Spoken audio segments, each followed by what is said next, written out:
Hi, I'm Gal Historian, and I love my craft, and I am endlessly fascinated by its object.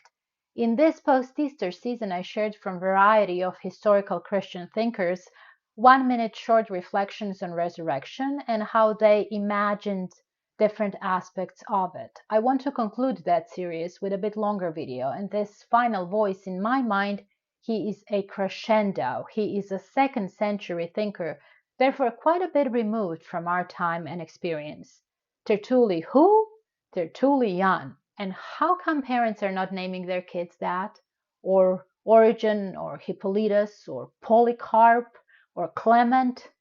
I actually like Clement.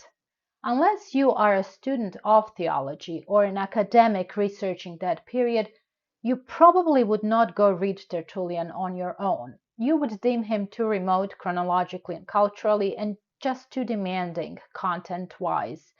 Mind you, you go back even further in time to read your Bible, and you do go back to read perhaps just a century or so later to, let's say, Augustine, a more popularized author. But with him, you'd likely go to his more accessible works like Confessions and a Note on the Trinity. Tertullian is decisively never going to make Oprah's book club, but I want you to give him a chance today. By the time we are done here, I hope you will think differently about your growing body, your shrinking body, painful body, aging body, working body. Born in today's Tunisia in North Africa in the city of Carthage, Tertullian experiences conversion to Christianity and becomes the bishop of that city. More than that, he becomes one of the Latin-speaking apologists, meaning polemicists for his faith. He engages the culture and philosophies around him, asserting the superiority of Christian worldview. The best articulations of our Christian faith are born often when we are forced to think through it in face of opposing or divergent views, or when we argue within ourselves, a process lately known as, insert the picture of Pete Ence's cat, Marmalade here, deconstruction. Tertullian is very important for his time and the trajectory of Christianity. He is considered the initiator of ecclesiastical, meaning churchy, Latin, was instrumental in shaping theological vocabulary of Western Christianity for centuries to come. His language, his formulations about faith are tremendously significant and influential. Today, we are gleaning from his work called On the Resurrection of the Flesh. I selected highlights for you, real gems. This is a very dense work, long and detailed in its arguments. Honestly, it gave my flesh a headache to power through it. I almost in the aftermath needed Gwyneth Paltrow style IV drip. What is that? I'm really selling historical documents here, aren't I? It's not easy to engage with a historical document, and so much of it is frankly on the surface useless to you in your life or walk with God today. But you don't have to commit to unlocking the entire work. It's okay to skim it and just walk away. Your interest can start with a topic, what's intriguing you in the world around you. Has anybody noticed or dealt with similar issues in the past? When you approach a work from way back, rather than thinking about what separates you from that person, try thinking about what you have in common. If you focus on differences, the gap will appear so huge that you'll have very little interest whatsoever in bridging it.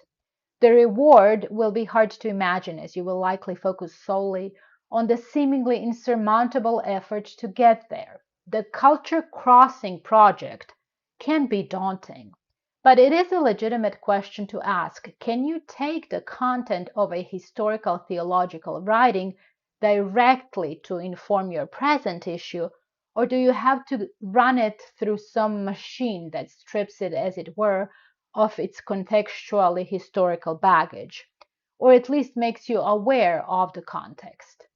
I would say you don't have to necessarily familiarize yourself with the period and the context, but if you do, it is always helpful.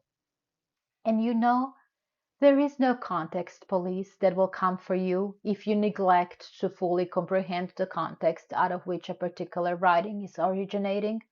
Just relax with it. Now, if you want me to, I can be your gal historian and curate for you some engaging historical content as part of our social contract. If you do, please subscribe. I have an innate interest and affinity for the past, but I also studied history, therefore learned academic skills needed to approach, wrestle, and subdue historical documents. For me, the reward is usually the language, fresh verbiage that keeps my holy imagination engaged. I also like the idea of giving new life to something buried or forgotten. Here is what I mean, my metaphor. Sustainability is big these days. I see modern devotional writings, not necessarily theological, but devotional, as fast fashion consumption versus slow fashion, solid historical thinking. I prefer shopping at a thrift store than at H&M down at the mall. I prefer something well made, longer lasting, a classic to something trendy, cheap, and unoriginal. Let's roll up our sleeves and get into it already. First, terminology. Resurrection of the flesh. What does he mean? He means body, molecules, matter, atoms. He will also talk a lot about soul, by which he means the essence of a person that cannot be touched. It's not material. Others, depending on their view of a human person, might refer to that as spirit or your inner self, the sum of character and thinking that makes you you. When I have my glasses on, I'm reading from Tertullian directly.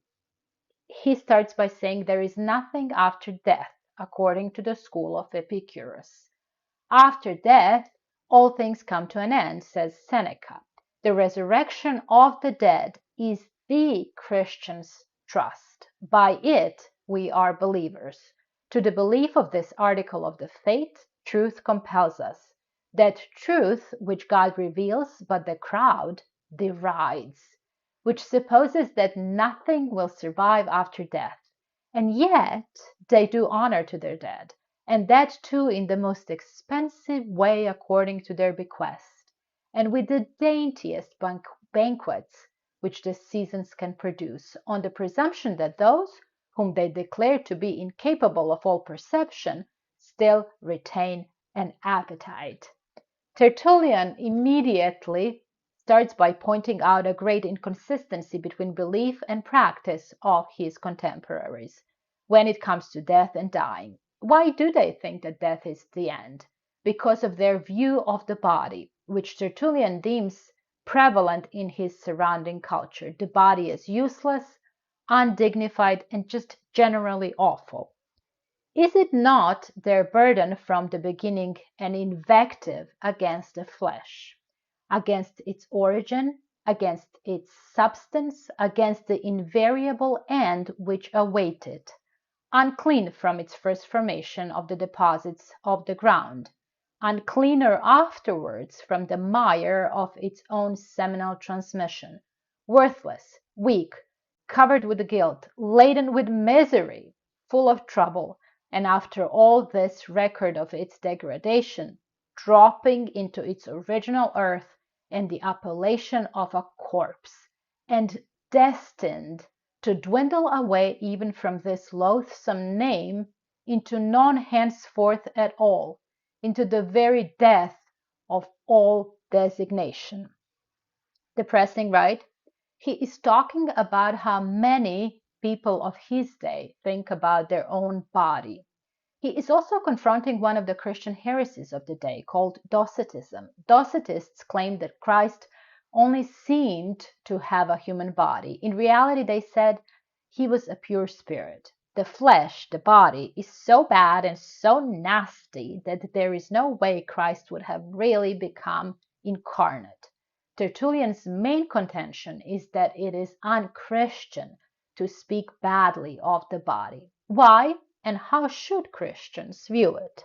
He goes on to say the privilege has been granted to the flesh to be nobler than its origin, and to have happiness aggrandized by the change wrought in it. But why this glorying? The flesh receives honor as often as it experiences the hands of God, when it is touched by them and pulled and drawn out and molded into shape. Imagine God wholly employed and absorbed in it, in his hand, his eye, his labor, his purpose, his wisdom, his providence, and above all in his love, which was dictating the contours of every creature. Good stuff, yes? The body's claim to dignity comes from its close, intimate relationship to the Creator. But there is more. For whatever was the form and expression which was given to the flesh by the Creator, Christ was in his thoughts as one day to become man, because the Word too was to be flesh. Thus, that flesh, which was even then putting on the image of Christ, was not only the work, but also the pledge and surety of God. In your face, Docetists, who think that Christ would never take on flesh because it was beneath him. Then Tertullian goes on to explain this unbreakable bond between flesh and soul, that through the body, everything that the soul experiences is mediated, even that the whole sum of everything you are as a person is the product of your material physicality. For what enjoyment of nature is there, what produce of the world, what relish of the elements, which is not imparted to the soul by means of the body? Is it not by its means that the soul is supported by the entire apparatus of the senses? The sight, the hearing, the taste, the smell, the touch, and speech is the result of a fleshly organ. The arts come through the flesh. Through the flesh also effect is given to the mind's pursuits and powers. All work too, and business and offices of life are accomplished by the flesh. So utterly are the living acts of the soul the work of the flesh, that for the soul to cease to do living acts would be nothing else than sundering itself from the flesh. Everything that you are is the result of our body and its elaborate functioning on behalf of our personhood. I think this is such a beautiful apology for the body and much needed. How often do we solely spiritualize our life and experiences and devalue our own body in the process, put it down and despise it, and even learn exactly that from certain strains of Christianity? The body doesn't matter, we are told by many Christians, neither here nor in the spiritualized next world. Only spiritual experiences count. And now Tertullian drops the final argument. That flesh, which is a servant of the soul, turns out to be also its associate and co-heir. It would suffice to say that there is not a soul that can at all procure salvation, except it believe while it is in the flesh. So true is it that the flesh is the very condition on which salvation hinges. They cannot then be separated in their recompense when they are united in their service.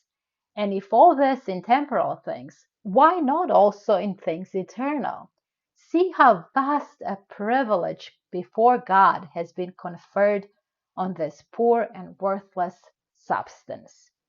He goes on to assure the readers of God's unfailing commitment to the bodies he created. Shall that very flesh, which the divine Creator formed with his own hands in the image of God, which he animated with his creative impulse, after the likeness of his own vital vigor, which he set over all the works of his hand, to dwell among, to enjoy, and to rule them, whose sufferings for himself he deems precious, shall that flesh, I say, so often brought near to God, not rise again? God forbid! God forbid! that he should abandon to everlasting destruction the labor of his own hands, the care of his own thoughts, the receptacle of his own spirit, the queen of his creation, the inheritor of his own liberality, the priestess of his religion, the champion of his testimony, the sister of his Christ. We know by experience the goodness of God. From his Christ, we learn that he is the very good God and that he shows himself emphatically the preserver of the flesh. There you have it. From Tertullian, your new second century friend. More than body appreciation, I would say the ultimate body positivity, reminding you today of the divine investment in your body, the divine commitment to your body. Some beautiful language to receive in your fleshly brain that will kindly process it into your soul and give you a new way of thinking about your body, aesthetically in terms of its service, longevity, endurance, care. Tertullian cautions us not to fall into the trap of becoming enemies to our own bodies.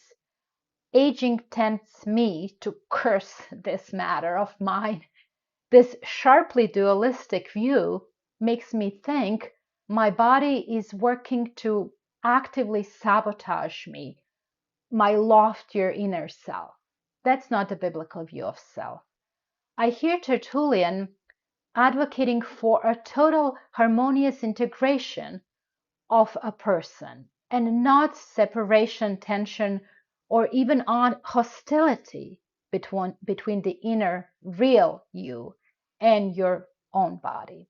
Your body is a gift, a careful design, an expression of God's love. Yes, it breaks, ages, and aches, but its function in life has been aggrandized. And you already have the warranty of that now, not just in Christ's incarnation, but his resurrection as well.